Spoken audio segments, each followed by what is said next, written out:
জয় গুরু। ঠাকুর নিগমানন্দ সরস্বতীকে প্রণাম জানিয়ে তার অনুমতি নিয়ে আমি অমিত রায় ইউটিউব চ্যানেল ঈশ্বরের পথের তরফে এসেছি আবার আপনাদের সামনে। আজকে যে গল্পটা নিয়ে, এটা অল্প বিস্তার আপনাদের সবারই জানা। এই গল্পের বিষয়বস্তু ওই সেই ভগবানের উপর অকৃত্রিম বিশ্বাস কেমনভাবে আমাদের সমস্ত বিপদ থেকে, সমস্ত বিপত্তি থেকে, সমস্ত অবিশ্বাস থেকে উতরে দিতে পারে।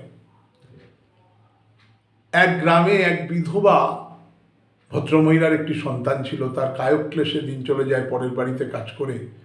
ছেলেটি একটু পড়াশুনো করতে চায়। তখনকার দিনে তো টোল ছিল, সেই টোলের পণ্ডিত মশাইয়ের গায়ে যেতে হবে।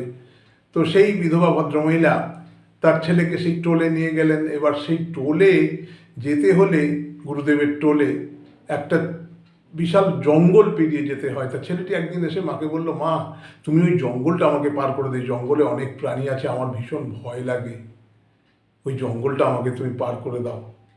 মা বললেন, দেখ আমি যদি এখন তোকে জঙ্গলটা পার করাতে চাই তাহলে আমার কাজটা থাকবে না, কাজ যদি না থাকে তাহলে রোজগার হবে না, রোজগার না হলে তোর পড়াও হবে না। শোন, তুই এক কাজ কর, তোর এক দাদা আছে ওই জঙ্গলে, তার নাম মধুসূদন দাদা। তুই যখনই বিপদে পড়বি, যখনই তোর ভয় লাগবে, তুই মধুসূদন দাদাকে ডাকবি, দেখবি ও তোকে ঠিক জঙ্গলটা নির্বিঘ্নে পার করে দেবেন। ছেলেটি সেটাই জানে। পরের দিন সে যাচ্ছে, যেতে যেতে সত্যি খুব ভয় পাচ্ছে। তখন সে ডেকে উঠলো, কচি গলায় ডেকে উঠলো যে, মধুসূদন দাদা আমি ভীষণ ভয় পাচ্ছি, তুমি কোথায়? সঙ্গে সঙ্গে দেখা গেল অত্যন্ত সুঠাম চেহারার এক তরুণ তার কাছে এলো এবং তাকে হাত ধরে তার সঙ্গে গল্প করতে করতে জঙ্গলটা পার করে দিল। তারপর থেকে প্রতিদিন ওই জঙ্গলে সেই মধুসূদন দাদার হাত ধরে সে গুরুর কাছে যেত। যাই হোক, পড়াশুনো ভালোই চলছে। এবার গুরুদেবের বাবা মারা গেলেন। এবার তিনি ছাত্রদেরকে বললেন যে, তোমরা কে কী দেবে বলো, সাহায্য তো দরকার, না হলে কী করে হবে। তো ছেলেটি মাকে বলল, মা বলল, দেখ আমি কি রোজগার করে যে আমি সাহায্য করবো, তুই মধুসূদন দাদাকে বল, মধুসূদন দাদা একটা ব্যবস্থা করবে। তা ও তো মধুসূদন দাদাকে বলেছে। মধুসূদন দাদা বলে, ঠিক আছে তুমি বলো যে ওই অনুষ্ঠানে যত দই লাগবে সব তুমি দেবে। তো ছেলেটি, গুরুদেব বলে, তুমি কি দায়িত্ব নেবে? ও বললো, যত দই লাগবে আমি দেবো। না তুমি পারবে তো? না, হ্যাঁ দেবো। ঠিক আছে। নির্ধারিত দিনে ছেলেটি মধুসূদন দাদার কাছে এলো। মধুসূদন দাদা ওকে একটা ছোট্ট খুঁড়ি দিলেন হাতে, যে তুই এই খুঁড়িটা দিয়ে এতেই হয়ে যাবে। ও বললে তো হয়ে যাবে? বলে হ্যাঁ হয়ে যাবে। তা যারা ব্যবস্থা করছে তাদের কাছে ও খুঁড়িটা দিয়েছে, তারা তো ওকে এই মারে কি সেই মারে, যে এই ছোট্ট খুঁড়িতে কী করে অতগুলো গ্রাম শুদ্ধ লোকের কী করে হবে। গুরুদেবের কাছে খবর গেল। গুরুদেবের খুঁড়ির আকৃতি দেখে খুব রাগারাগি করলেন, প্রায় প্রহার করেন আর কি, এইটুকু খুঁড়িতে কি করে হবে। এদিকে তখন আর উপায়ও নেই অন্য কিছু ব্যবস্থা করার। তা ঠিক আছে, ওই খুঁড়ি দিয়ে স্টার্ট করো। ওই খুঁড়ি দিয়েই কাজ চালু হলো। তো এই যে কাজটা চালু হলো এবং সবাই অবাক বিস্ময়ে লক্ষ্য করলো যে কাজ যখন শেষ হয়ে গেল, সারা গ্রামের লোক খেয়ে গেল ওই এক খুঁড়িতে, অথচ সেই খুঁড়ি তখনও দই ভরে, একটু দইও কমানো যায়নি। এতক্ষণে টনক নড়ল গুরুদেবের।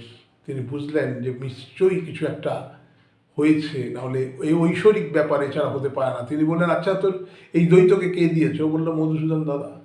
তো তুই মধুসূদন দাদাকে দেখাতে পারিস আমাকে? বলে, হ্যাঁ দেখাতে পারি, আপনি আমার সঙ্গে চলুন। তা গুরুদেব চললেন তার সঙ্গে সেই জঙ্গলে গিয়ে নির্ধারিত জায়গায়, যেখান থেকে গিয়ে সে মধুসূদন দাদাকে ডাকে। তাকে ডাকছে, মধুসূদন দাদা, মধুসূদন দাদা, কেউ আসে না। বারবার ডাকছে, কেউ আসছে না। গুরুদেব রেগে যাচ্ছেন যে তুই মিথ্যে কথা বলছিস, অন্য কোনো ব্যাপার আছে। তখন ছেলেটি কাঁদতে কাঁদতে বলছে, মধুসূদন দাদা তুমি এসো, গুরুদেব ভাবছেন আমি মিথ্যা কথা বলছি, তুমি এসো।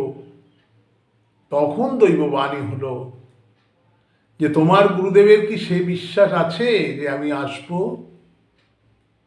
তোমার গুরুদেবের সে বিশ্বাস নেই, তাই জন্য আমি সামনে আসবো না। আমি তোমার ডাকে সব সময় আসবো, কিন্তু তোমার গুরুদেবের ডাকে আসবো না। তখন গুরুদেব জড়িয়ে ধরলেন শিষ্যটিকে। শিষ্যকে বললেন যে তুই আমার শিষ্য ঠিকই, কিন্তু আজকে তুই আমায় শেখালি যে কিভাবে ভালোবাসতে হয় গুরুকে, কিভাবে শ্রদ্ধা করতে হয়। আমি তোর কাছে বুড়ো বয়সে গুরু হয়ে এই শিক্ষা পেলাম। তোর মতো শিষ্য পেয়ে আমি গর্বিত। আজকের পর্ব এইটুকু। আমরা শিখলাম বিশ্বাস করে ডাকলে কি হয়, ভালোবেসে ডাকলে কি হয়, নিজেকে বিলিয়ে দিয়ে ডাকলে কি হয়। আশা করি গল্পটি ভালো লাগলো। জয় গুরু।